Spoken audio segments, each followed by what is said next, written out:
Musuh terbesar orang jelek adalah cermin. Benarkah? Cermin memang selalu jujur. Namun, apakah cermin bisa mengganggu hidup Anda? Atau cara Anda melihat diri Anda yang salah? Berikan saya waktu 5 menit agar kuasa firman itu menjamah hati dan hidup Anda. Give me 5 minutes. Orang bilang manusia diciptakan tidak sempurna. Apakah benar demikian? Dan kalimat itu menjelma menjadi sebuah standar penilaian seseorang tentang siapa dirinya. Ada beberapa orang menerima standar itu dan pasrah. Namun ada juga beberapa orang yang berjuang melawan dengan segala upaya untuk menutupi kelemahannya. Salah nggak ya? Yang pertama harus diubah adalah pengertian tentang baik dan buruk yang ada dalam pikiran Anda. Pernahkah Anda bertanya mengapa untuk sesuatu yang baik banyak sekali istilahnya? Misalnya indah, cantik, ganteng, lucu, imut, menyenangkan, bahenol, aduhai, dan sebagainya. Atau mungkin Anda punya istilah sendiri untuk menerjemahkan ekspresi Anda. Namun, coba saudara pikir, tidak banyak kata untuk mendefinisikan kata jelek. Semuanya sama dan sangat diskriminatif, memojokkan, dan sedikit kedengarannya menghina. Anda yang merasa punya kekurangan akan sependapat dengan saya. Mengapa demikian? Karena mindset, saudara. Ya, mindset Anda yang salah. Anda menetapkan standar dalam pikiran Anda dengan keliru. Dan itu yang dapat mempengaruhi hidup Anda dan melemahkan daya juang Anda dan mengurung Anda dalam kurungan keminderan.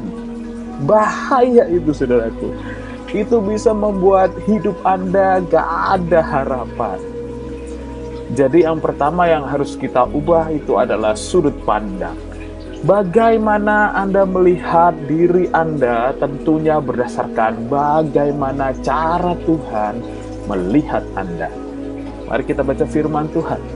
Kejadian 1 ayat 26 sampai 27. Berfirmanlah Allah, baiklah kita menjadikan manusia menurut gambar dan rupa kita. Baiklah kita menjadikan manusia menurut gambar dan rupa kita, supaya mereka berkuasa atas ikan-ikan di laut dan burung-burung di udara dan atas ternak dan atas seluruh bumi dan atas segala binatang yang merayap di bumi. Maka Allah menciptakan manusia itu menurut gambarnya. Menurut gambar Allah diciptakannya dia, laki-laki dan perempuan diciptakannya mereka.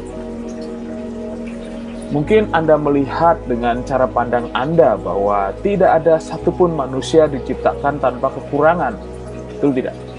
Namun Anda juga harus paham, tidak ada satupun manusia juga diciptakan tanpa kelebihan. Itu sudah pasti dan jelas tak terbantahkan, saudaraku. Mari kita belajar bagaimana dan atas tujuan apa Allah menciptakan manusia. Kita dicipta menurut gambar dan rupa Allah, menurut peta dan teladan Allah. Anda harus tahu bahwa semua yang diciptakan Allah itu baik. Berarti manusia diciptakan baik adanya menurut pengertian dan sudut pandang Allah.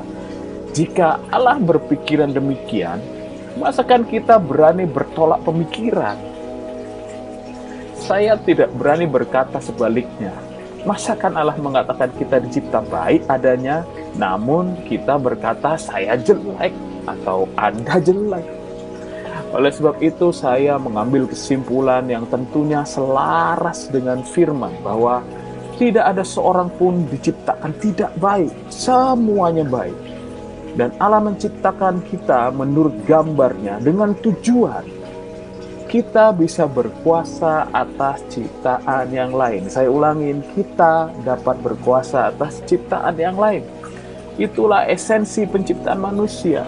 Manusia ditaruh di strata paling atas, paling mulia dari segala ciptaan sebagai penguasa. dan memegang kendali tentunya.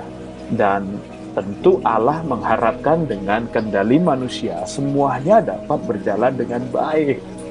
Masakan kita sebagai makhluk yang mulia, yang diberi mandat kuasa, tidak bisa mengontrol pikiran kita sendiri. Itu tipu daya, saudaraku. Anda itu baik adanya. Mungkin ada tempat-tempat yang kurang dalam ukuran manusia, dalam pemandangan manusia. Namun, pasti ada kelebihan Anda. Bahkan kelebihan Anda itu orang lain tidak memilikinya. Saya katakan Anda itu spesial. Gali dan temukan itu, dan itu akan menjadi kekuatan dalam hidup Anda yang ditaruh Tuhan dalam diri Anda.